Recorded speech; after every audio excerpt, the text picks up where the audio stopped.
Kita mulai ya Bu. Assalamualaikum warahmatullahi wabarakatuh. Alhamdulillahilladzi hadana lihada wa ma kunna linahtadiya laula an hadana Allah. Assalatu wassalamu ala Rasulillah wa ala alihi wa ashabihi wa mawalah. Qala Allah Ta'ala fi kitabihil karim. Ya ayyuhalladzina amanu taqullaha haqqa tuqatih wa la tamutunna illa wa antum muslimun. Allahumma faqihna fid din wa 'allimna ta'wil. Subhanaka la ilma lana illa ma 'allamtana innaka antal alimul hakim. Rabbi shrah li sadri wa yassir li amri wahlul 'uqdatam min lisani yafqahu qawli. Amma ba'd. Jamaah yang semoga kita semuanya senantiasa dirahmati, dicintai dan diberkahi oleh Allah Subhanahu wa taala. Pada kesempatan sore hari ini kita akan melanjutkan pembahasan kita dari kitab Al-Kabair, kumpulan dosa-dosa besar. Dan kita akan menyampaikan dosa besar tentang at-taswiru, yaitu membuat gambar atau membuat patung. Yang dimaksud at-taswir di sini adalah menggambar atau membuat patung makhluk bernyawa. Membuat gambar atau patung makhluk yang punya nyawa, alias makhluk hidup. Karena Allah Subhanahu wa taala menciptakan makhluk itu ada dua, ada makhluk yang mati, ada makhluk yang hidup. Makhluk yang mati itu makhluk yang tidak punya nyawa, makhluk yang tidak punya ruh. Tidak punya ruh itu makhluk mati. Makanya dalam pandangan agama Islam, tanaman, tumbuh-tumbuhan itu termasuk makhluk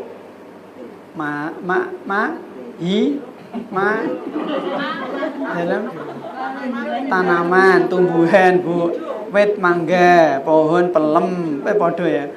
Pohon rambutan, suket, alang-alang. Pokoknya tanaman lah yo wakeh nggih. Tanaman itu termasuk makhluk makhluk hidup. Dalam agama Islam nggih, tanaman itu makhluk mati. Nggih. Karena dia tidak punya nyawa. Nggih, Bu. Modern. Tapi kalau dalam pandangan biologi IPA, makhluk hidup karena tumbuh. Dia punya salah satu sifat hidup, tumbuh berkembang, biji, tukul, berbuah, berbunga dan modot dan seterusnya. Tapi dalam pandangan Islam, tanaman itu makhluk mati karena dia tidak punya ruh, tidak punya nyawa. Bu. Yang kedua, makhluk yang hidup. Makhluk hidup ini yang punya nyawa atau punya ruh. Nah, makhluk hidup ini ada dua macam. Yang pertama ada yang gaib. Ada yang gaib seperti jin, iblis, bidadari, malaikat, gitu. Ini makhluk hidup yang gaib. Yang kedua, makhluk hidup yang tidak gaib, seperti kita manusia, terus hewan, binatang dan yang sama dan yang semisal. Makanya tanaman itu kalau diketrok, Bu, merasakan sakit mboten? Misalnya ana wit pelem diketrok, ditebang, jerit mboten? Betul, okay. Memang di situ nggak ada urat saraf kehidupan. Baik, nah yang dibahas dalam pembahasan kita itu adalah membuat gambar atau patung makhluk yang punya nyawa. Jelas bukan? Yang punya ruh atau yang hidup. Tadi bisa berupa manusia, hewan, iblis, jin, malaikat, bidadari atau yang lainnya. Dan baik, Bu, jamaah yang semoga senantiasa dirahmati oleh Allah Subhanahu wa taala.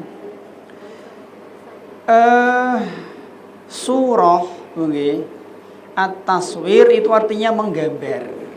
Tadi maknanya itu menggambar. Nah, kalau bahasa Arabnya gambar itu surah. Ini at-taswir itu menggambar. Tapi kalau gambarnya itu surah. Nah, surah itu ada dua macam, Bu. Yang pertama adalah dua dimensi. Gimana? Dua dimensi. Dua dimensi itu maknanya gambar yang dia tidak punya bayangan. Itu dua dimensi, Bu. Dia nggak punya bayangan, macam ini. Bagaimana hukum menggambar makhluk bernyawa yang dua dimensi? Ibu misalnya contoh, menggambar hewan di kaos, di kertas, di kain, di baliho, di meja, di tembok, di papan, gitu, Bu. Di mana lagi? Baju, di koin, di pamflet, dibantu, Bu, di mantan di dinding, pokoknya dia gambar kayak gini loh, Bu, gitu. Tapi kan makhluk hidup, tapi nggak punya bayangan. Bagaimana hukumnya? Di sini ulama berbeda pendapat, memang. Ulama berbeda pendapat. Ada yang mengatakan haram, Bu. Ada yang mengatakan boleh. Jadi kalau gambar, ingat, Bu, yang kita bahas ini menggambar makhluk bernyawa, Jadi kita tinggalkan tanaman, kita tinggalkan tumbuh-tumbuhan. Kalau menggambar itu boleh. Jadi kalau menggambar, membuat patung makhluk yang tidak punya nyawa boleh. Misalnya bikin patung masjid, boleh, badan? Ya boleh. Itu loh, bikin apa namanya, karikatur masjid, karikatur wit kelopo, boleh, badan? Boleh. Bikin gambar langit, bikin gambar laut, bikin gambar mobil, motor, gelas, piring, boleh, karena tidak bernyawa, Nah, yang kita bahas ini khusus membuat gambar atau patung yang bernyawa. Nah, tadi yang pertama, gambar itu ada dua, Bu, atau surah itu ada dua. Yang pertama dua dimensi. Yang dua dimensi ini sering kita sebut dengan gambar lah, ya. Gambar kan nggak punya bayangan, Bu, tadi. Nah, di sini ulama berbeda pendapat, Bu. Ulama berbeda pendapat, antara haram dengan mubah atau boleh, Bu. Langsung, kita mengambil pendapat, Bu, yang lebih kuat adalah hukumnya haram. Yang lebih kuat hukumnya haram. Kenapa, Bu? Berdasarkan dalil, yaitu kisah tentang Nabi Shallallahu Alaihi Wasallam dengan Aisyah. Diceritakan suatu hari malaikat Jibril itu akan masuk ke rumah Nabi. Dan ya mungkin ingin ketemu Nabi, tapi, Bu, malaikat Jibril ini tidak mau. Ingat, Bu, bukan tidak mampu, tidak mau. Jadi akan masuk ke rumah Nabi, malaikat Jibril itu tidak mau masuk. Kenapa? Karena ternyata Aisyah niku memasang korden, yang kordennya ada gambar makhluk bernyawa. Akhirnya setelah diturunkan, maka akhirnya Nabi melarang. Akhirnya Nabi SAW melarang Aisyah untuk memajang korden yang di situ ada gambar makhluk bernyawa. Betul, Bu? Pertanyaan, Bu, gambar makhluk bernyawa di korden itu bentuknya patung apa gambar? Gambar, Bu, mboten patung toh. Masa patung digantung neng korden, mboten.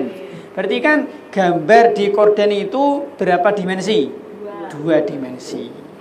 Dan tetap dilarang Nabi Sallallahu Alaihi Wasallam. Dan, Bu, yang kedua, Bu, gambar yang tiga dimensi. Maksudnya sering kita sebut dengan patung. Patung. Dan inilah yang punya bayangan. Ini yang punya bayangan. Ya, seperti patung Gupolo. Tahu patung Gupolo, nggih? Patung Gupolo yang sering itu Bu di depan kantor-kantor kadang ada patung gede nggawa godo. Nah, jenenge patung Gupolo nih Bu. Nah ini patung nggih. Yang seperti ini Bu, ulama sepakat haram. Nggih, kalau yang seperti ini maka ulama sepakat haram. Patung manusia, patung gajah, patung singo, ulo, patung iwa, nggih, ini ulama sepakat haram. Dan ini dinukil oleh banyak ulama seperti Imam Nawawi, Ibnu Hajar, Imam Ibnu Battal dan seterusnya. Mboten Bu, wallahu a'lam. Baik jamaah, semoga senantiasa dirahmati oleh Allah Subhanahu wa taala. Kenapa sih membuat sekarang Bu nggih. Ada dua hal Bu yang perlu kita bedakan antara membuat gambar dengan memanfaatkan gambar. Ini beda nggih. Membuat gambar dengan memanfaatkan gambar. Kalau membuat gambar makhluk yang bernyawa, tadi mungkin kita sudah menyampaikan baik itu gambar 2 dimensi atau 3 dimensi alias patung, pendapat yang lebih kuat hukumnya haram, okay? Maka kalau membuatnya haram berarti menjualnya juga haram, membelinya juga haram, menghadiahkannya juga haram, dan Bu, dan seterusnya. Okay? Maka Bu, patung-patung seperti ini itu hendaknya jangan dimiliki, okay? Jangan dimiliki Bu. Ya kalau ada patung ya, kalau patung ya dirusak nggih lebih ya Bu. Nggih mboten. Barang-barang haram seperti itu ya dirusak nggih. Sehingga dia sudah tidak berbentuk patung. Mboten. Nggih. Baik, yang kedua Bu nggih, ini menggambar nggih. Yang kedua memanfaatkan gambar. Yang kedua ada namanya memanfaatkan gambar. Bagaimana sih Pak hukum memanfaatkan gambar Bu? Ini dirinci Bu. Ini dirinci nggih. Yang pertama, kalau darurat, kondisi darurat Bu, artinya sesuatu yang kondisi yang tidak bisa kita hindari. Gelem ra gelem harus kita memanfaatkan gambar. Nah yang seperti ini hukumnya boleh. Hukumnya boleh karena darurat. Dan karena kita ingin menghindari nggak bisa Bu. Ya sudah berarti hukumnya boleh. Misalkan membuat paspor. Paspor Paspor kan ada fotonya Bu nggih. Ada foto manusia manusia kan bernyawa toh. Nggih, membuat KTP, membuat ijazah, apalagi Bu? SIM, visa mungkin, dan yang semisal. Yang seperti ini hukumnya boleh. Misalnya panjenengan ingin umroh Bu, dan Bu jenengan pasti disuruh membuat paspor, dan ada gambar. Lalu jenengan mau dipoto pripun? Ya ora iso Bu. Berarti itu namanya kondisi darurat. Jelas sih, yang seperti ini boleh macam Bu. Misalnya lagi KTP. KTP kan diwajibkan setiap warga negara Bu yang sudah memenuhi usia sekian toh Bu ya, seperti ini enggak masalah. Jadi boleh, macam. Tapi namanya darurat berarti itu kita hanya boleh memanfaatkannya ketika butuh. Kalau nggak butuh ya nggak perlu. Dan Bu, ketika butuh saja, ketika ada hajat. Yang kedua Bu, yang kedua adalah untuk kebutuhan. Untuk kebutuhan Bu. Tetapi bisa dihindari. Ngaten nggih. Untuk kebutuhan tetapi bisa dihindari. Jane dene ya butuh Bu, tapi bisa dihindari. Nah, yang seperti ini Bu tidak boleh. Tidak boleh. haram. Misalkan contohnya apa ya? Foto selfie. Foto selfie nggih. Nggih, misalkan nggih dia punya kebutuhan tetapi sebenarnya bisa dihindari nggih. Misalnya Bu, ada orang dia jualan kaos. Nggih, jual kaos ngoten Bu. Sebenarnya itu untuk menarik konsumen. Kaos ini kalau ada gambarnya mungkin nih pemain bola, gambar artis gitu. Mungkin lebih menarik. Sebenarnya itu butuh Bu. Mungkin dipasang gambar artis terkenal, mungkin gambar pemain sepak bola terkenal, mungkin lebih laris. Jadi kan dibutuhkan Bu, ada hajat toh. Tapi kan bisa dihindari Bu. Bisa nggak Bu membuat dagangan laris tanpa ada gambar Ronaldo? Bisa toh. Nah, yang seperti ini hendaknya dihindari. Lagi misalkan si fulan membuat buku, membuat buku Bu. Mungkin buku cerita misalkan mungkin. Sebenarnya dia itu butuh nggih. Jadi misalnya nggih membuat gambar, membuat misalnya buku tentang misalnya nggih tentang praktek sholat. Dan sebenarnya dibutuhkan mungkin membuat gambar di buku untuk mempraktekkan sholat mungkin butuh mboten? Butuh toh. Tapi bisa nggak Bu dihindari? Bisa mboten Bu? Bisa nggih. Nah, mungkin diblur wajahnya nggih. Nah, tidak ditampakkan wajahnya mungkin bisa. Maka yang seperti ini dihindari. Mboten Bu, dihindari. Mboten.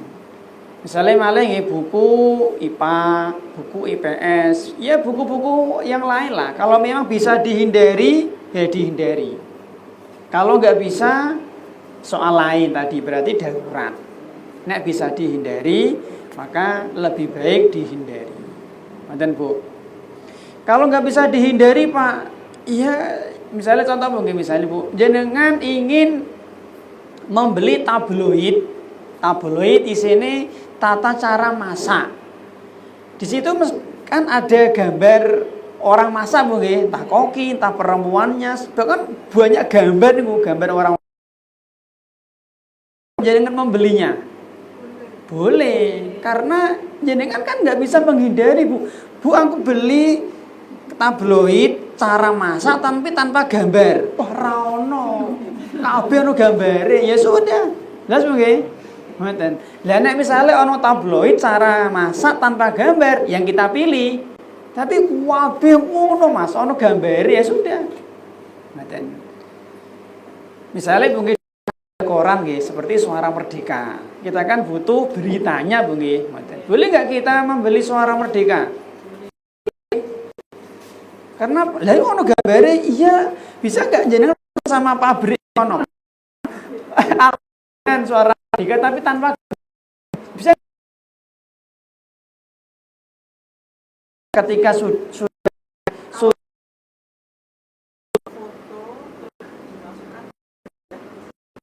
foto dimasukkan ke majalah.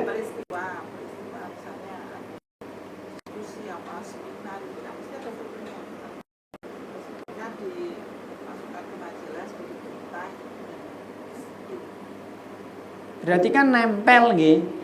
Nggih, berarti seperti koran toh Bu? Seperti koran nggih. Nggih, berarti gambar niku. Gambar nggih, gambar. Seperti itu. Baik dihindari. Mungkin nanti kita bahas mungkin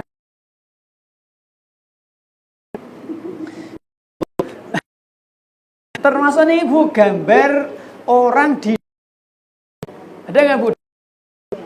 Di 100.000 itu ya semua, hampir semua, terutama yang kertas nih Bu. Nah, bisa nggak Bu jenengan pesan sama izin Pak butuh Pak tapi tanpa gambar, bisa nggak Bu?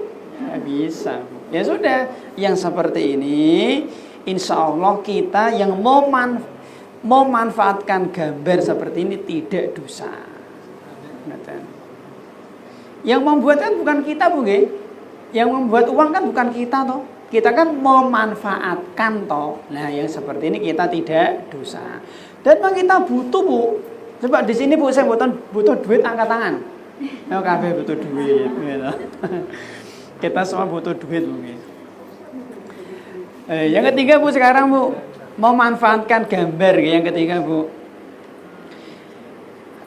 memanfaatkan gambar dipakai untuk jimat.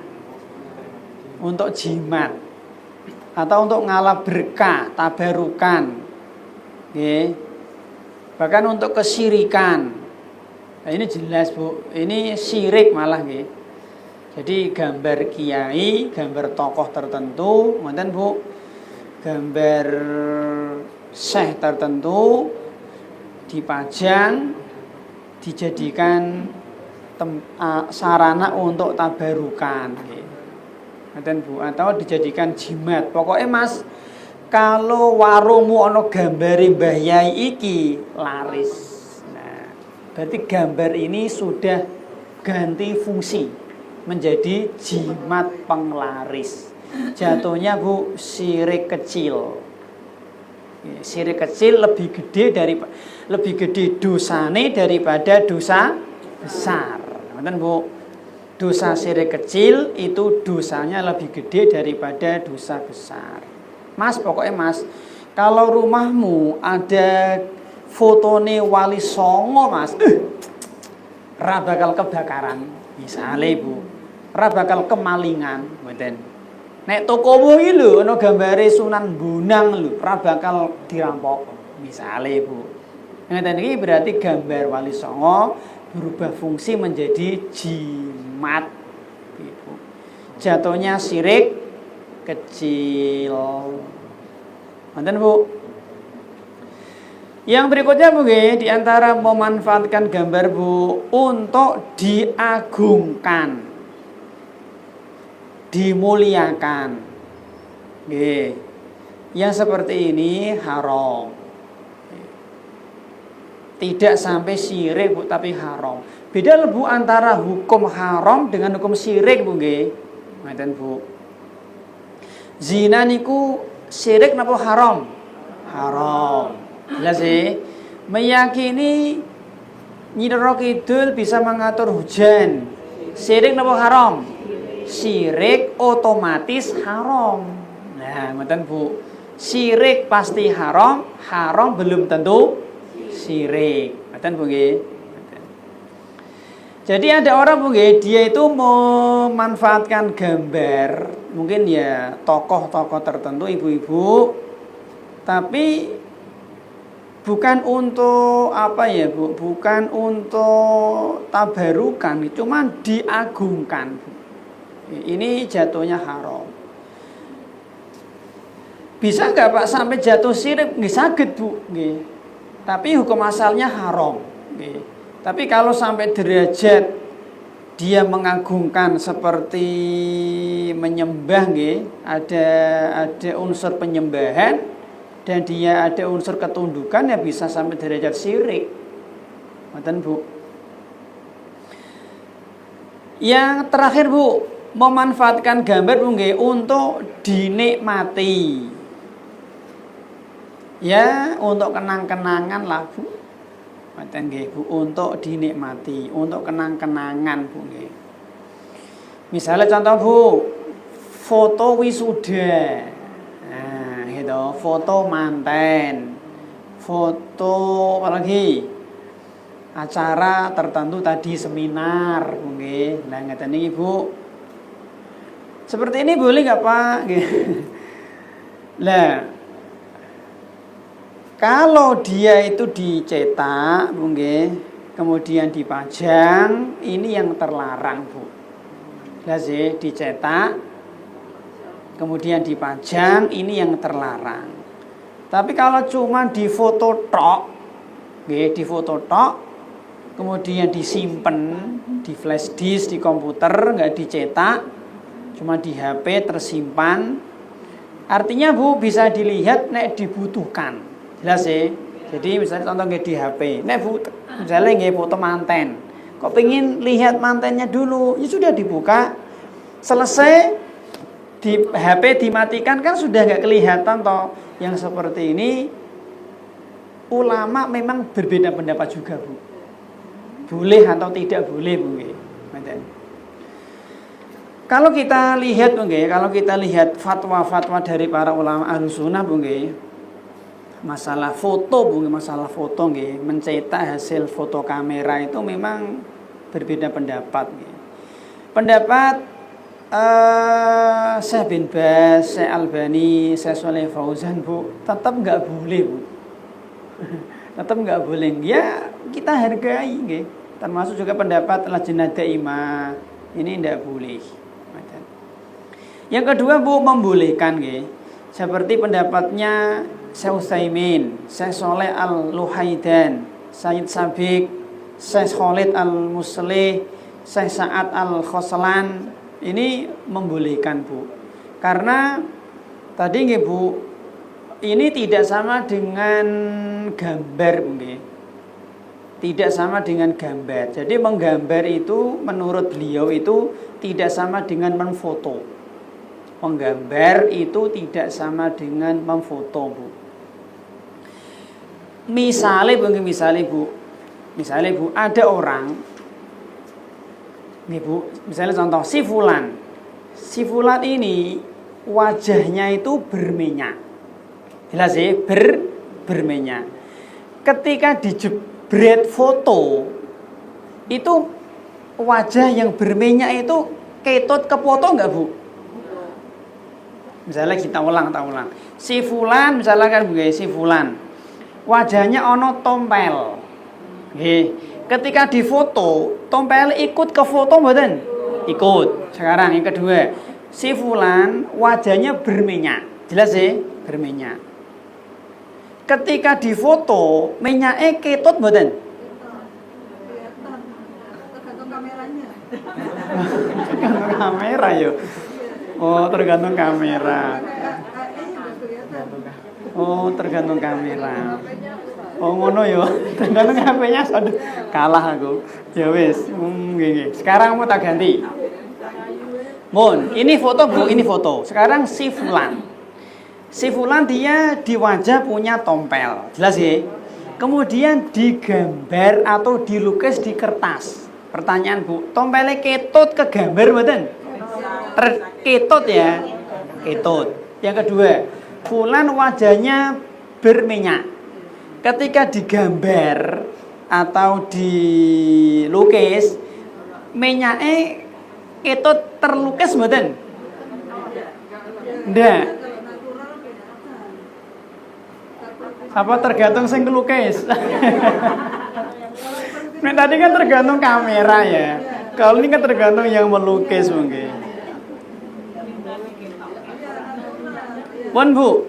Menurut jenengan hasil jebretan foto si Fulan difoto, jelas lalu dicetak. Yang kedua si Fulan digambar atau dilukis. Menurut jenengan hasilnya sama nggak Beda Sekarang pertanyaannya dari sisi mana perbedaannya? Hasil gambar dengan hasil foto, menurut jenengan sama apa beda Beda Menurut jenengan bedanya di mana Oh, ngoten nggih. Berarti beda Beda. Berarti saya sendiri memilih pendapat yang membolehkan foto tadi loh, foto wisuda tadi loh nggih ngoten. Karena menggambar itu beda dengan memfoto nggih. Nek menggambar itu kan usaha tangan nggih mboten usaha tangan nggih. Tapi kalau memfoto itu kan kamera nggih. Seperti ada orang yang dia di depan cermin kemudian diabadikan. Ngoten. Maka insya Allah hasil foto cetak hasil foto kamera itu insya Allah boleh. Jelas Nah, cuman ngeten boleh di sini bukan berarti nanti langsung dipajang Nah, yang tidak boleh itu dipajangnya. Ngoten lho Jadi kalau cuman di tadi nggih ana wong wisuda, kemudian difoto, kemudian dicetak. Menurut pendapat ulama yang tadi kita sebutkan itu insya Allah boleh, cuman tidak boleh dipajang. Di album, pertanyaan, di album sama dipajang beda apa sama? Beda gitu Bu nggih. Nah dipajang kan tanpa kelihatan nggih. Tapi kalau di album kan tersimpan dia, nggih Bu nggih. Nah, bisa dilihat kalau dibuka, Bu nggih, ngoten Bu nggih. Maka Bu insyaallah nggih insyaallah hukumnya boleh Bu. Wallahu a'lam nggih. Dalam profil HP. Foto profil. Itu kan di depan terus, Ustaz. Jadi banyak juga. Kalau kita mengikuti pendapat ulama yang membolehkan berarti boleh Bu. Nggih. Tapi tadi Bu tentu boleh di sini Bu bukan berarti apa Ibu istilahnya itu bebas mutlak mboten lho Bu. Misalnya contoh foto profil nggih, misalnya maaf niki aurat terbuka. Ya tidak boleh. Jelas ya yang pertama misalnya atau di akhwat bisa menjadi fitnah, yo terlarang misalnya. Jadi boleh di sini bukan berarti mutlak nggih. Enggak, tapi tadi ada syarat-syaratnya Bu nggih. Aurat tidak terbuka, kemudian tidak dilihat aurat tidak dilihat orang lain, ngoten Bu. Terus kemudian juga tidak ada syiar kekufuran, misalnya Bu nggih. Apalagi misalnya Bu, tidak menghina dalam tidak tabarruj nggih Bu, ngoten. Wallahu a'lam Bu nggih. Ngoten Bu. Nggih. Baik Bu jamaah, semoga senantiasa dirahmati oleh Allah Subhanahu wa taala. Ada beberapa kondisi Bu nggih, menggambar itu dibolehkan Bu. Nggih. Ada beberapa kondisi nggih, gambar itu dibolehkan Bu nggih. Yang pertama Bu, gambar tanpa kepala. Ini boleh nggih Bu, karena meskipun ulama juga berbeda pendapat Bu nggih. Ngoten. Tapi pendapat yang lebih kuat insyaallah nggih gambar yang ingat Bu yang kita bahas ini gambar nggih, bukan patung loh. Nggih gambar dulu nggih gambar nggih, gambar. Nah, sekarang Bu, gambar yang tanpa kepala ini pendapat yang lebih kuat boleh Bu nggih, boleh. Tadi nggih meskipun ulama berbeda pendapat Bu nggih. Pendapat yang lebih kuat insyaallah boleh nggih Bu nggih. Ini berdasarkan sabda Nabi nggih, as-suratu ar-ra'su fa idza quti'a ar-ra'su fala surata. Hadis riwayat Al-Baihaqi Bu. Gambar itu intinya itu pada kepala Bu. Ngoten. Jadi kalau tidak ada kepala maka menjadi boleh. Jelas nggih? Nek tanpa kepala berarti menjadi boleh. Karena gini Bu, ada nggak Bu manusia bisa hidup tanpa kepala? Nggak bisa Bu nggih. Nah, maka pendapat yang lebih kuat insyaallah boleh. Nah, ini gambar. Bagaimana dengan patung? Nggih, patung tanpa kepala. Insyaallah mungkin insyaallah Bu sama. Patung tanpa kepala juga insyaallah boleh. Karena ya tadi ada nggak manusia bisa hidup tanpa kepala? Nek manusia tanpa tangan bisa hidup? Bisa. Tanpa kaki sakit. Tanpa kepala? Boten nggih. Boten. Misalnya Bu ada patung tanpa kepala. Apakah itu masih disebut dengan manusia? Boten nggih, boten lah ya Bu nggih. Saya kira enggak nggih. Maka insyaallah boleh Bu. Boten. Wallahu a'lam Bu nggih.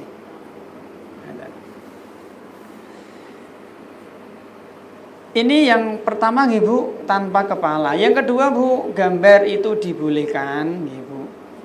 Atau mungkin patung, gambar dan patung itu dibolehkan. Yang kedua Bu, untuk praktek pembelajaran.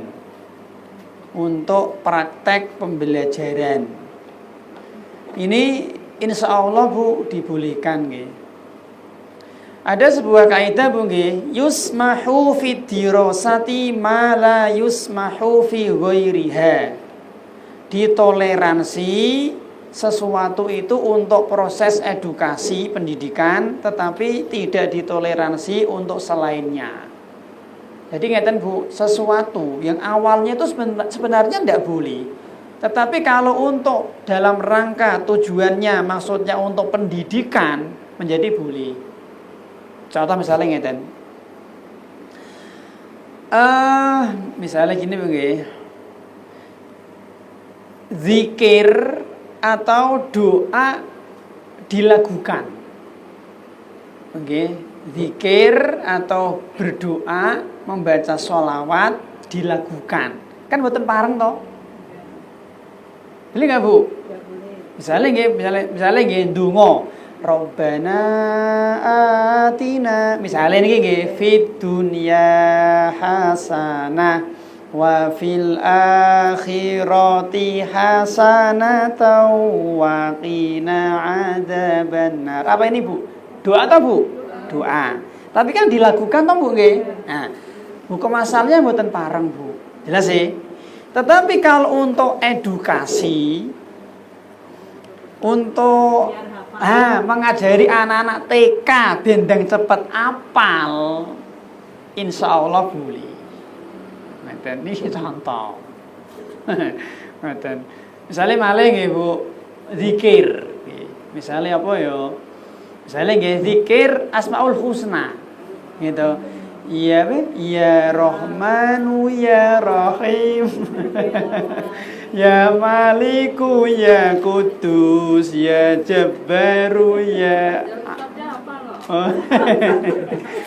Saya itu dulu marbot masjid di masjid NU 3 tahunan. Itu masjid Baitul Salam Karangturi Bu. Di situ tuh setelah selesai ono kayak gitu. Hafal saya Bu. Nah, sebenarnya nggak boleh Bu. Cuman untuk menghafal anak-anak bendang apal nama-nama Allah menjadi boleh. Contoh yang ketiga Bu, zikir setelah selesai sholat rame-rame di komando berjamaah nggih. Ini juga sebenarnya nggak boleh karena tidak ada praktek Nabi dan para sahabat. Cuman kalau dalam rangka untuk ngajari makmum, misalnya ya boleh. Bu. Tapi ingat Bu, namanya pengajaran itu ada batas waktu nopo selawase urip. Ada batas waktu. Nek wis apal ya wis. Ya nek bablas terus nganti ganti generasi lah ini yang menjadi masalah. Makanya misalnya ngeten nggih Bu, ada seorang ikhwan, imam di masjid baru. Boleh enggak Pak dikirnya dikeraskan? Boleh. Dengan niat ngajari makmum. Ya kalau nanti dikira-kira 2 bulan kok makmum sudah pada hafal, maka kembali ke amal hukum asal itu sendiri. Kalian boleh contoh. Misalnya malah boleh nggak Pak kita ini membaca surat Yasin rame-rame bareng-bareng? Boleh untuk pembelajaran. Jadi ya bareng-bareng ben apal. Wes apa surat Yasin. Nah nanti pengamalannya sendiri-sendiri. Nah termasuk niki. Ada mungkin sebagian orang Bu kadang ada grup one day one juice. Ada nggih? Ada nggih one day one juice. Boleh untuk pendidikan. Jadi ojo terus. Termasuk misalnya untuk absen nggih, santri yang qiyamul lail di absen. Boleh untuk pendidikan. Tapi kalau wes bertahun-tahun kok ngono terus ya jangan. Nah, termasuk niki Bu, nggih masalah gambar. Kalau niatnya itu untuk pendidikan, insya Allah boleh. atau pembelajar. Contoh nggih, seorang dokter. Ibu boleh nggak dia mempelajari patung manusia? Ya boleh. Wong untuk belajar mungkin dia butuh patung dia. Dia butuh patung manusia, gambar manusia, ini organ apa butuh dia. Yang seperti ini boleh karena untuk praktek pembelajaran.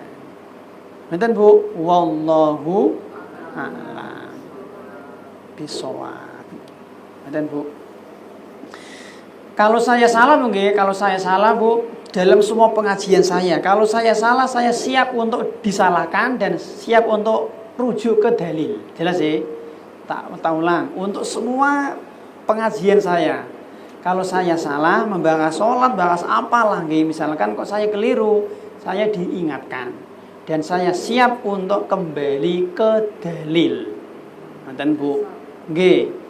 Ini yang tak sampaikan ini baru sepengetahuan ilmu saya. Kok nanti ternyata keliru, sudah kita tinggalkan. Jadi kita berusaha ikut dalil. Ikut. Kemudian yang berikutnya mungkin di antara kondisi Bu, kita boleh membuat atau ini nggih boleh memanfaatkan. Apakah di situ ada gambarnya Bu? Gambar wanita cantik? Enten malah setengah dada toh Bu. Nah, gitu. Nggih. Bisa nggak Bu jenengan beli sabun gift tapi tanpa bungkus? Tidak bisa. Yang seperti ini boleh Bu. Jenengan tumbas deterjen tanpa ada gambar wanitanya, ya mungkin sulit Bu nggih. Sulit. Hampir semua ada sampo, sabun, deterjen, gitu. Merek apa? Hampir semuanya ada gambar wanita, gambar orang, ya sudah gimana lagi. Yang seperti ini insya Allah boleh. Karena ketika kita membeli sabun itu niatnya tuku sabun, ora tuku gambar Mas.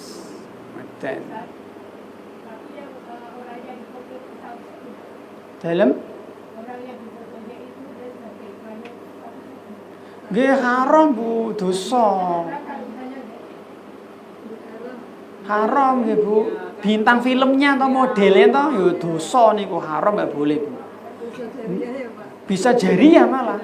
Nggih, bisa jariah Bu niku. Nggih, dia harus taubat nasuha niku, betul. Dia dilihat jutaan mata loh Bu, mboten. Nggih, haram Bu. Nggih, mboten pareng nggih. Kalau kita enggak, kita niatnya beli sabun, kita enggak beli gambar. Jadi mungkin tujuan gambar itu bukan tujuan utama, tapi pengikut. Seperti ini, insya Allah boleh. Termasuk ini Bu yang boleh Bu untuk mainan anak-anak juga boleh. Aisyah itu pernah punya boneka kuda yang bersayap. Dan namanya boneka itu kan tidak sama dengan patung Bu. Nek patung itu kan permanen. Nek boneka pripun? Boneka apakah permanen? Tergantung mungkin ya. Dari bahannya apa Bu. Nggih. Cuman gini Bu, sekarang itu kan ada boneka yang bisa menari Bu. Dan kadang mengeluarkan suara, mirip manusia, karakter hewan, karakter ini. Dan ini Bu kadang-kadang itu saya sendiri seperti ini nggak tahu Bu, nggak tahu hukumnya nggih. Macam. Pripun?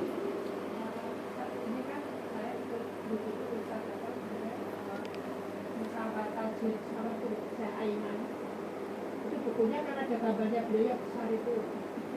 Akhirnya saya itu sempat agak nyaman ya kalau buka buku lihat besar itu. Ikut grup tahajud Syekh Aiman. Oh, tajwid. Mboten ngertos belum? Mboten tahu, enggak tahu saya Bu. Terus ada foto yang gambarnya Syekh Aiman yang bersama itu. nggih, terus Bu yang ditanyakan Bu? Iya, saya kan enggak nyaman ya, maksudnya kalau belajar terus bukunya ada fotonya terus aku sama kertas itu. Tadinya saya mau wujud cuma saya karena mau ilmunya gitu. Nggih. Bu, Pertanyaan Bu nggih. Yang benar niku laki wanita itu saling memfitnah nopo yang memfitnah wanita tok bagi laki-laki?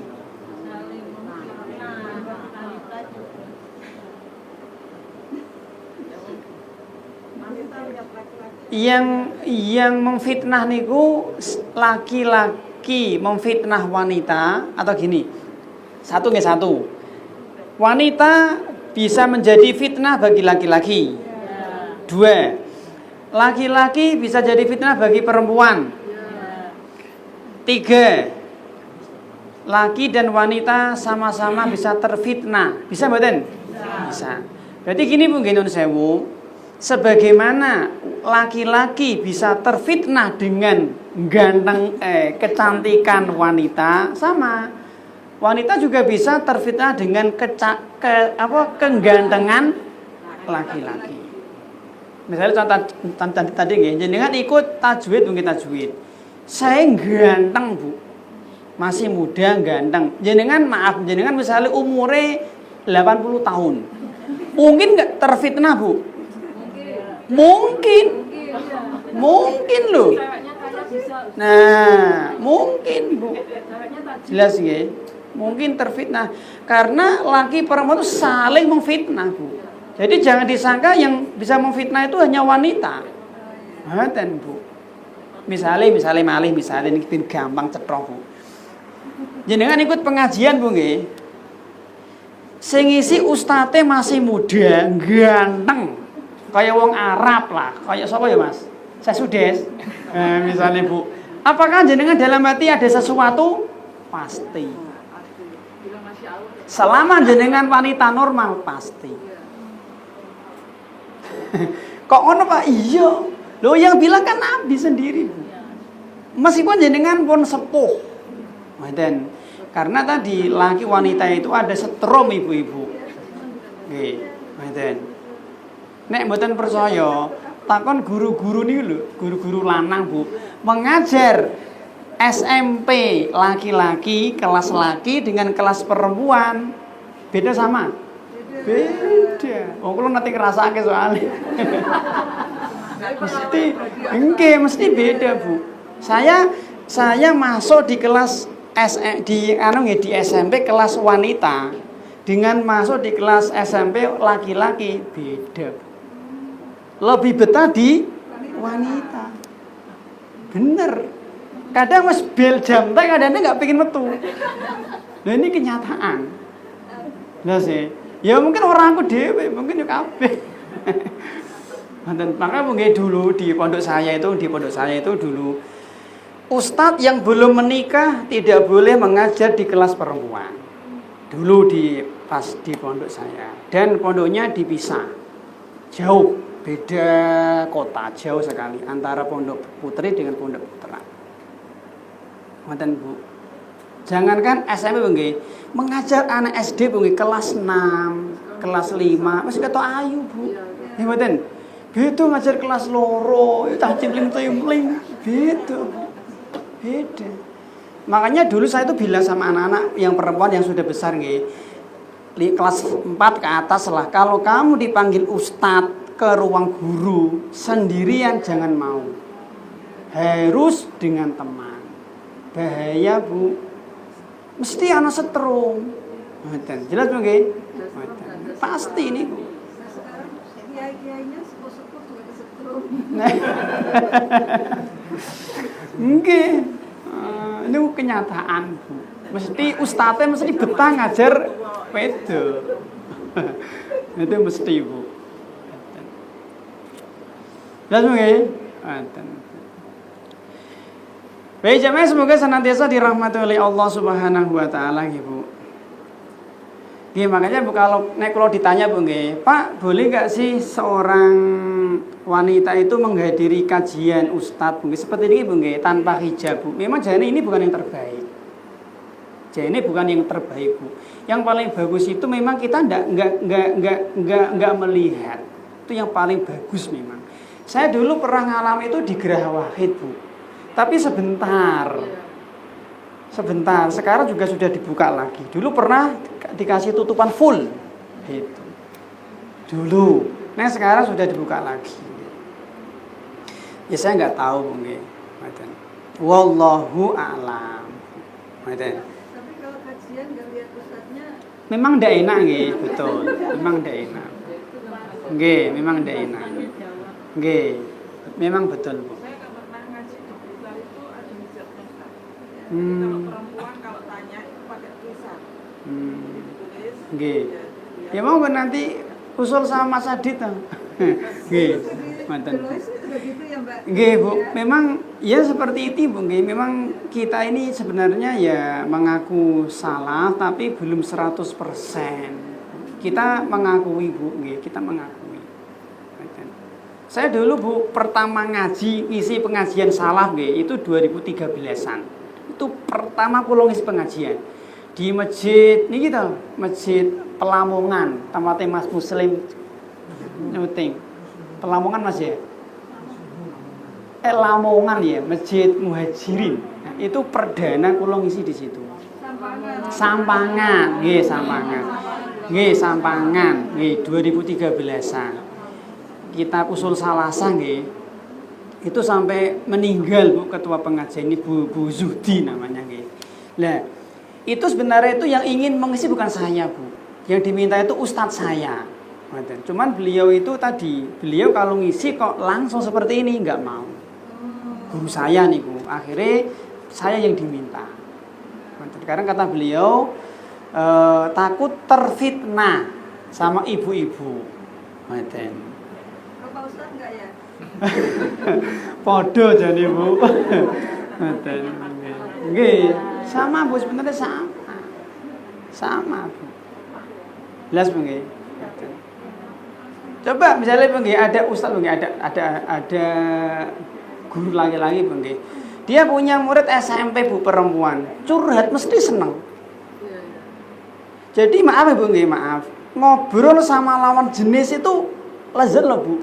Lezat, enak loh, karena ada syahwat di situ. Meskipun yang dibicarakan murni agama. Coba kalau yang konsultasi calanan, kondang rambung, ini kenyataan Bu. Mulanya fitnah wanita itu sangat luar biasa. Sangat luar biasa Bu. Madan ini sangat luar biasa fitnah wanita itu. Ibu, Nabi Yusuf saja kalau nggak ditolong Allah kan juga kena rayuan toh. Kata Allah kan Nabi Yusuf dia sebenarnya sudah tergerak sahabatnya Bu. Tapi Allah ngasih pertolongan akhirnya selamat. Itu sekelas Nabi loh. Karena memang fitnah wanita itu luar biasa bagi laki-laki.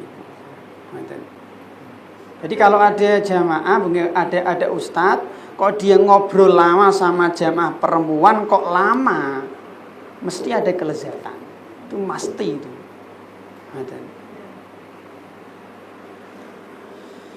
Berarti nggak boleh Pak tanya ustadz, nggak boleh Bu, tapi yang wajar, sewajarnya.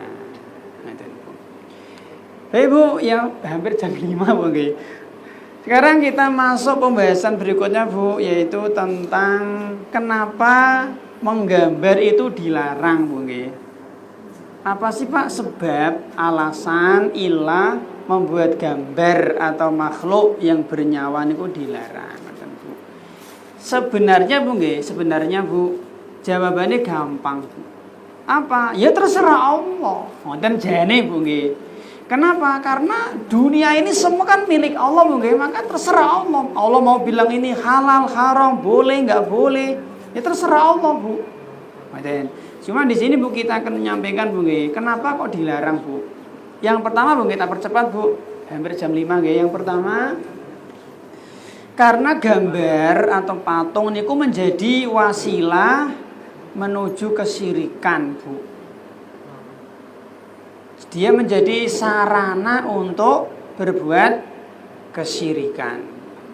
Ibu ada satu kaidah nggih, al-wasailu laha ahkamul maqasid. Hukum sarana itu mengikuti hukum tujuan. Kalau tujuannya haram, sarananya haram. Dan Bu, zina kan haram Bu nggih. Maka semua sarana zina haram. Misalnya contoh pacaran haram, laki perempuan berdua-duaan haram, karena itu jadi sarana zina. Betul Bu. Nah sekarang Bu kita lihat Bu bukti-bukti, nggih. Bukti-bukti kalau gambar atau patung itu menjadi sarana kesyirikan. Yang pertama Bu, kaumnya Nabi Nuh alaihi salam. Kaumnya Nabi Nuh alaihi salam. Barangkali Bu, manusia pertama yang membuat patung makhluk bernyawa itu adalah umatnya Nabi Nuh, barangkali Bu, atas bisikan iblis. Jadi kan bisa lihat Bu di surat Nuh ayat 23. Wa qalu la tadarunna alihatakum wa la tadarunna wadda wa la suwa'a wa la yaghutsa wa ya'uqa wa nasra. Ini nama-nama patung. Nama-nama patung umat Nabi Nuh yang disembah Bu di surat Nuh ayat 23, yaitu Suwa, Wad, Yahuz, Ya'uq, Nasr. Ada 5 di sini. Jadi nama-nama orang ini, nama-nama orang-orang solih setelah mereka meninggal dunia dibikin gambar atau patung, akhirnya disembah. Bu. Pertanyaan saya Bu, ada nggak Bu hari ini manusia yang nyembah patung? Bukan ada Bu, miliaran Bu. Nggih. Ini yang pertama umatnya Nabi Nuh. Yang kedua Bu, orang Nasrani. Aisyah cerita Bu, ketika Nabi kita Muhammad sakit, istri Nabi yang bernama Ummu Habibah ya, dan Ummu Salamah itu pernah ke Habasyah. Bercerita di sana itu ada gereja Maria Bu, di dalamnya itu banyak patung. Banyak gambar ya, banyak gambar-gambar rahib, gambar-gambar pendeta-pendeta mereka. Maka Nabi mengomentari Bu, ulaika idza kana fihim ar-rajulus shalih famata banau ala qabrihi masjidan wasawwaru fihi tilka suwar ulaika syirarul khalqi indallah yaumal qiyamah. Hadis Bukhari Muslim. Nabi mengomentari mereka orang-orang Nasrani tadi itu adalah mereka punya kebiasaan ketika pendeta-pendeta mereka Bu, tokoh-tokoh mereka mati, itu nanti akan membangun menjadikan kubur-kubur tokoh mereka menjadi masjid. Kemudian orangnya digambar atau dibikin patung. Kata Nabi Bu, ulaika syirarul khalqi, mereka itu adalah seburuk-buruk makhluk. Ini kebiasaan Nasrani Bu, yang membuat patung. Gimana? Ada patung Bunda Maria, Yesus dan yang semisal. Yang ketiga Bu, Yahudi. Umatnya Nabi Musa alaihissalam, yang dipimpin Samiri. Bisa jenengan lihat di surat Toha ayat 91. Toha 91. Qalu lan nabraha alaihi akifina hatta yarji'a ilaina Musa. Dan Bu, mereka berkata, kami tidak akan meninggalkan patung anak sapi ini dan akan kami sembah terus sampai Nabi Musa kembali. Sampai Musa kembali Bu. Jadi mereka membuat patung dari emas, gambarnya bentuknya anak pedet, anak sapi. Anak sapi kan pedet Bu, pedet. Jadi patungnya gambare patung pedet, patung sapi. Yang keempat Bu, orang-orang musyrik Arab. Orang-orang musyrik Arab ketika Fathu Mekah, ketika menaklukkan kota Mekah, Nabi Shallallahu Alaihi Wasallam menemukan gambarnya Nabi Ibrahim dan Nabi Ismail sedang main azlam. Azlam niku semacam apa itu namanya Mas? Apa tadi? Panah Bu. Bukan panah main azlam nggih. Main azlam itu ya nggih main panah Bu nggih. Dan di situ ada sekitar 360 patung. Ngoten. Yang terbesar ya Lata, Manat, Hubal, Uzza Bu nggih. Ngoten bisa dilihat Bu di surat An-Najm ayat 19 sampai 21. Kebiasaan orang-orang musyrik Arab. Yang kelima, kebiasaan orang-orang Hindu. Gimana? Ada dewa ini, dewa Siwa, dewa Brahma, dewa Wisnu, bunge. Dewa Waisa, bunge. Saya dulu pernah Bu ke Bali nggih, ada namanya Dewa Wisnu Kencana Bu. Itu karena acara kampus Bu, buatan piknik nggih, acara kampus. Itu potongnya gede banget. Garuda Wisnu Kencana nggih. Dan ada aturan khusus, wanita-wanita yang haid nggak boleh masuk. Terus apalagi ngoten, nggak boleh bicara apa, saya lupa nggih pokoknya. Ada gede banget patung itu. Ngoten iki haram. Berikutnya Bu, kaumnya Nabi Ibrahim. Gimana? Bahkan bapaknya produsen berhala patung. Bisa dilihat di surat Al-Anbiya nggih, Al-Anbiya ayat 52. Al-Anbiya 52 Bu nggih.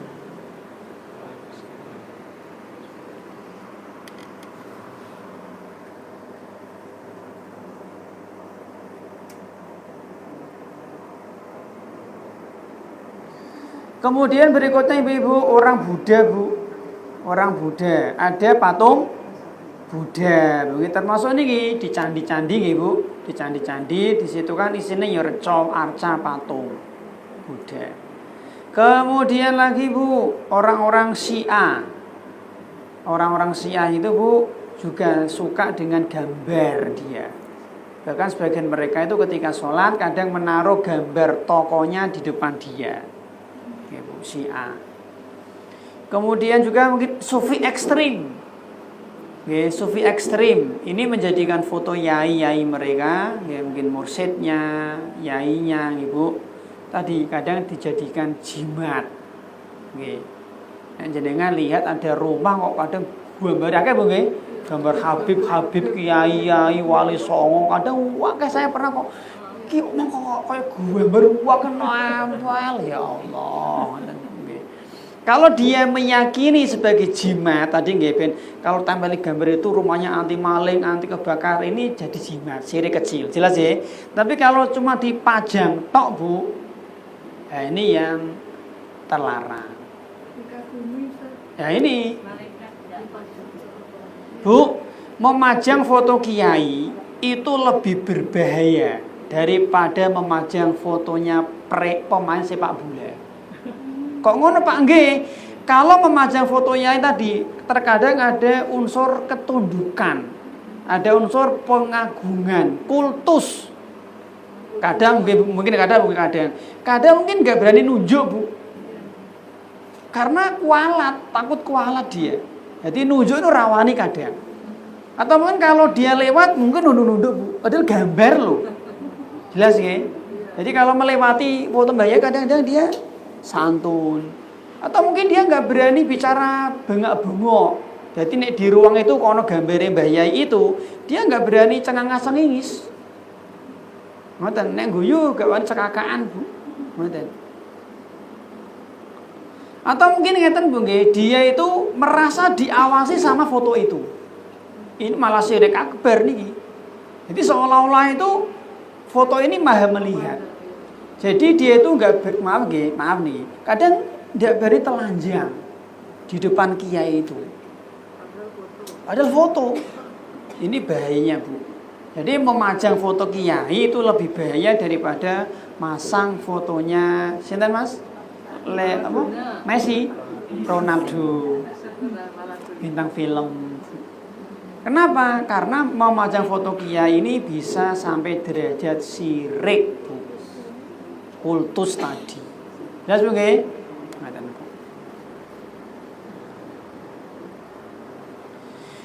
5 Kemudian berikutnya Bu, nggih yang Bu nggih. Di antaranya lagi Bu, misalnya nggih, orang-orang Konghucu, nggih mboten? Nggih Konghucu, nggih Konghucu. Yang berikutnya Bu, orang-orang paganisme. Paganisme niku banyak Tuhan, punya banyak dewa-dewi. Dewa-dewi Bu nggih. Ngeten. Berarti Bu nggih, menggambar Bu, membuat patung niku bukan sunnah Nabi.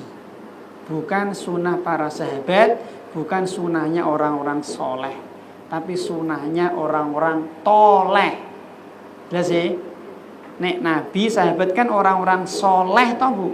Lah berarti menggambar membuat patung niku sunahnya orang-orang toleh. Orang-orang fajir. Bukan orang-orang baik. Dan maka Bu kita berusaha untuk meninggalkan. Pak bagaimana Pak? Lah itu Pak dengan patung-patung pahlawan Pak. Bu, nek jenengan nggih mencintai pahlawan-pahlawan negara kita, nggih mencintai Pak Soekarno, mencintai Pak Hatta, mencintai sinten Pangeran Diponegoro, mencintai pahlawan sinten revolusi nggih, doakan.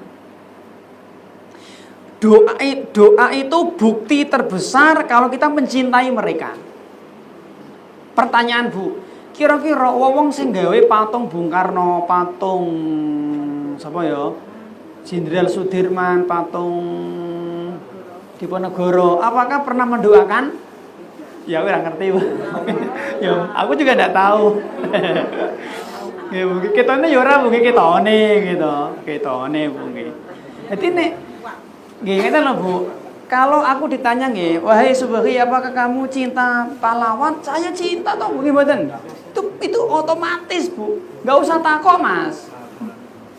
Jadi itu otomatis kalau kita ini mesti cinta Diponegoro, apalagi muslim nggih, cinta Cut Nyadin, cinta sini lagi. Pak Karno, Jenderal Sudirman mesti cinta. Tapi ekspresi bukti cinta kita itu tidak seperti itu, Mas. Itu dilarang Allah dan Rasulnya soalnya. Terus piye? Ya tak dongake. Lah nggih, kita doakan. Apa tahu? Ya rasa takut sampean. Jelas nggih? Ngoten. Jamaah semoga senantiasa dirahmati oleh Allah. Yang kedua sekarang Bu, yang kedua nggih. Kenapa sih alasannya kok enggak boleh Bu? Yang kedua Bu, karena itu menandingi Allah Bu. Menandingi Allah Subhanahu wa taala Bu.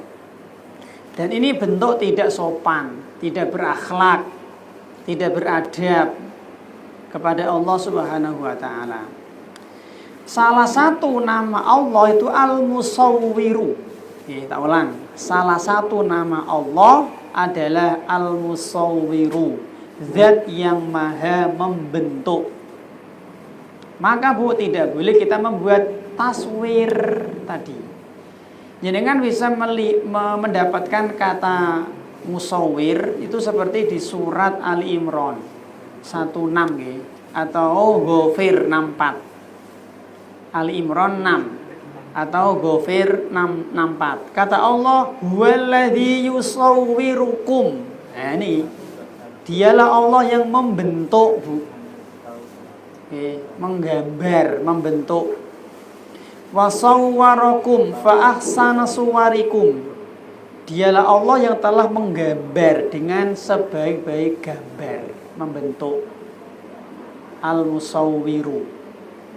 Jadi barang siapa yang dia membuat gambar atau patung makhluk bernyawa, berarti dia menandingi Allah Subhanahu wa taala.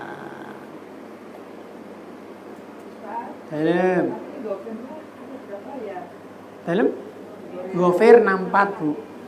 Oke, Ghafir 64. Nama lain Ghafir itu Al-Mu'min Bu nggih. Nggih, ada orang mau cari surat Ghafir kok ora ono. Onone Al-Mu'min, bingung deh nggih. Jadi ada surat Al-Mu'min, ada Al-Mu'minun. Mirip Bu nggih? Mirip. Dua-duanya ada semua. Ada surat Al-Mu'min, nama lainnya Ghafir. Yang kedua surat Al-Mu'minun. Bu.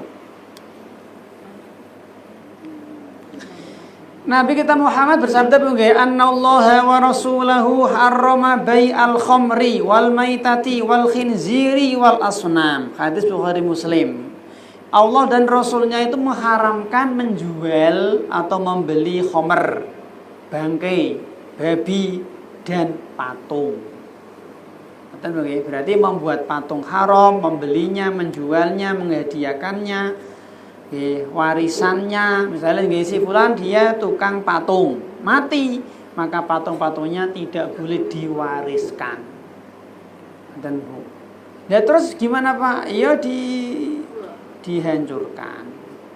Kalau tidak ya tadi kepalanya itu diprotoli sehingga dia tidak lagi bermakna patung. Dan Bu, jadi al-musawwiru itu hak khusus Allah, maka jangan dirampas. Yang ketiga Bu, alasan yang ketiga adalah nanti pada hari kiamat tukang-tukang gambar itu akan diperintah Allah untuk meniup ruh di patung itu. Diperintah Allah untuk meniupkan nyawa. Jadi dia diperintah untuk memberi ruh nyawa kepada patung-patung yang dibuat itu tadi. Tentu mboten saged. Yang bisa memberikan nyawa ya hanya Allah, Bu. Enggak bisa nggih. Kata Nabi, "Man sawwara suratan uzziba wa kullifa ayyan fukha fiha wa laysa bina fikhin." Hadis Al-Bukhari. Barang siapa yang menggambar sesuatu Bu dengan gambar, dia akan diazab oleh Allah dan dia dibebani untuk meniupkan ruh nyawa di patung atau di gambar tersebut dan dia nggak akan mampu. Oke. Berikutnya Bu, tak percepat Bu, patung atau gambar. Nanti patung atau gambar yang dibikin dia di dunia itu nanti akan menyiksa dia. Jadi ngeten, patung-patung gambar-gambar yang dibikin dia nanti di akhirat akan diberi ruh oleh Allah. Sehingga nanti dia hidup. Kemudian akan menyiksa orang yang menggambarnya. Dan ini azab khusus Bu yang tidak diberikan kepada yang lain Bu. Memang Bu ada beberapa dosa Bu. Ada beberapa dosa itu kadang siksaannya khusus. Ya seperti misalkan contoh Abu Lahab. Salah satu bentuk siksanya apa Bu? Salah satu bentuk siksaan Abu Lahab disiksa oleh istri sendiri. Nah, ini namanya cara siksa khusus. Itu ada wa mra'atuhu hammalatal hatab. Khusus untuk Abu Lahab akan disiksa dengan cara khusus, yaitu dengan cara disiksa oleh istrinya sendiri. Dan ini lebih menyakitkan Bu. Dan Abu Jahal saya nggak tahu. Namrud saya nggak tahu. Abu Lahab Dan kata Nabi Bu, kullu musawwirin finnar, semua tukang gambar di neraka. Ngeri niki. Yuj'alu lahu bi kulli suratin suwaroha atau suroha nafsun yu'adzabu biha fi jahannam. Hadis Muslim Bu. Semua tukang gambar, tukang pembuat patung itu di neraka.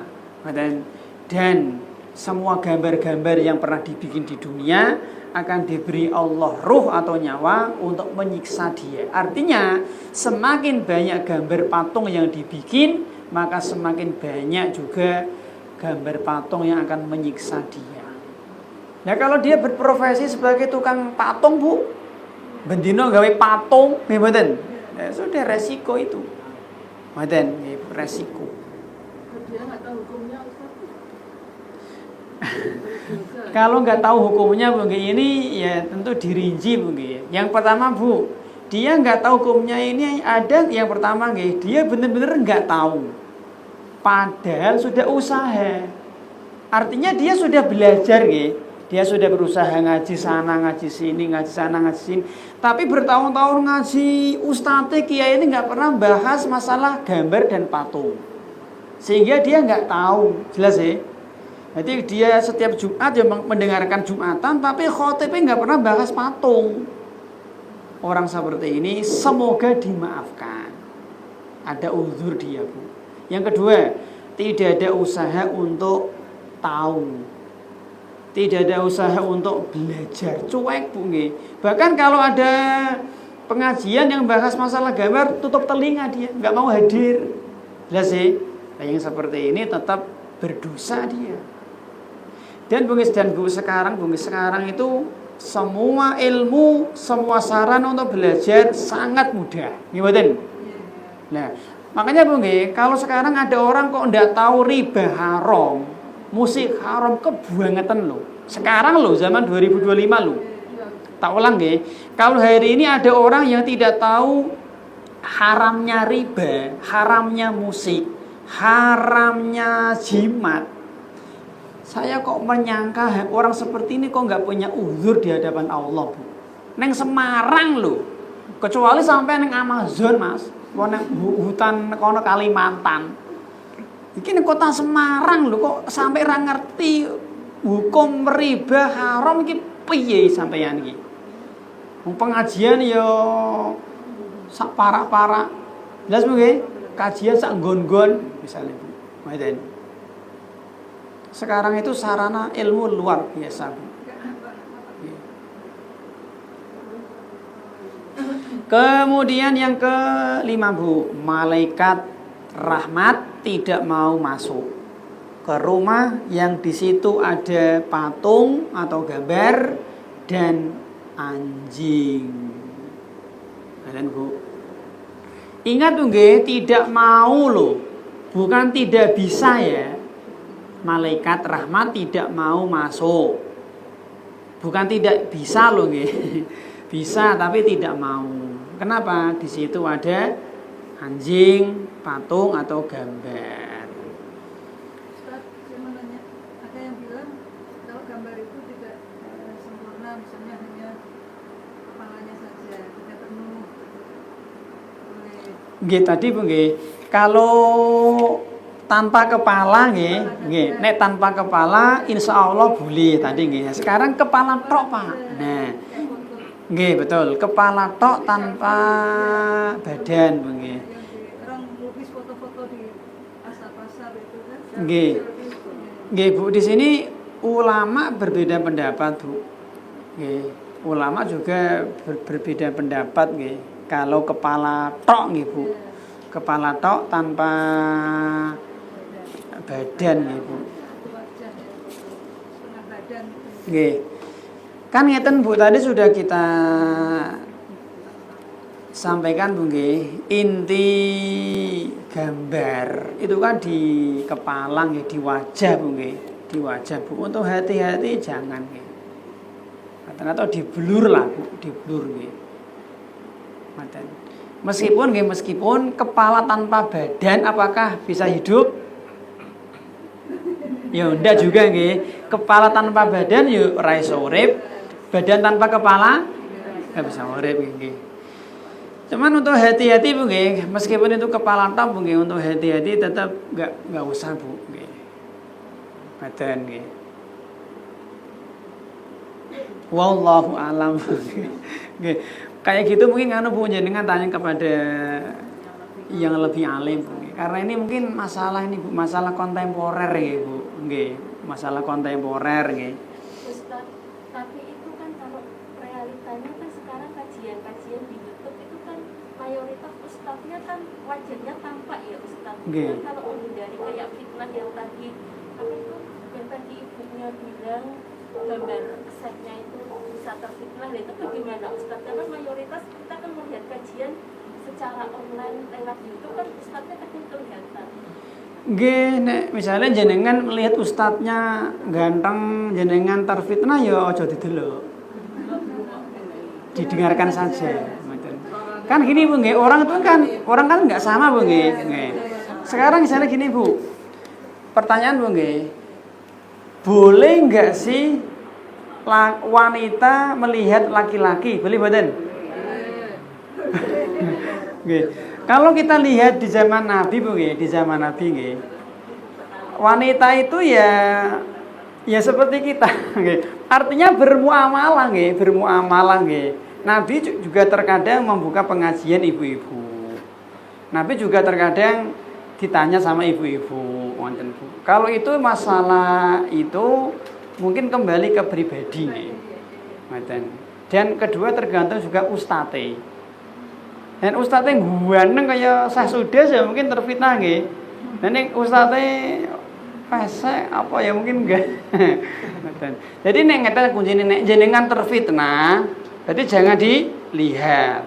Tapi nek jenengan enggak terfitnah, ya sudah berarti dilihat, semoga enggak apa-apa. Maten. Wallahu a'lam Bu nggih. Kata Nabi nggih Bu, la tadkhulul malaikah nggih. Al malaikatu baitan fihi kalbun wala suratun. Hadis Bukhari Muslim. Tidak mau masuk rumah malaikat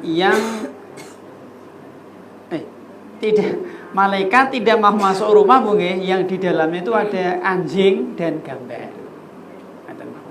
Gambar anjing juga nggak boleh. Nggih. Anjing hidup atau anjing bergambar. Nggih, nggak boleh karena makhluk hidup. Ini informasi gaib Bu nggih. Ini kan berita gaib toh.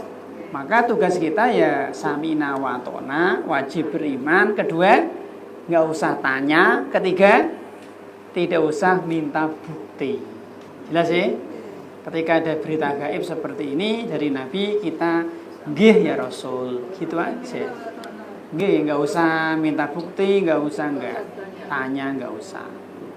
Logis nggak logis, selama itu informasi dari Nabi, dari Allah, samina wa ta'na. Itulah Bu mukmin sejati Bu.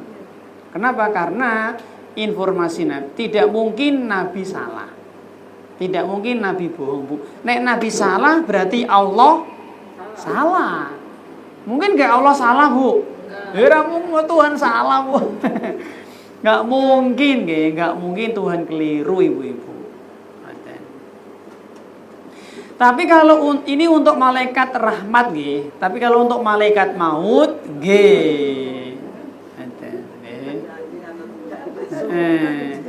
ono anjinge sak trek kek, sak kandang kek, ngono gambar apa nek wayah mati tetap malaikat maut masuk Bu.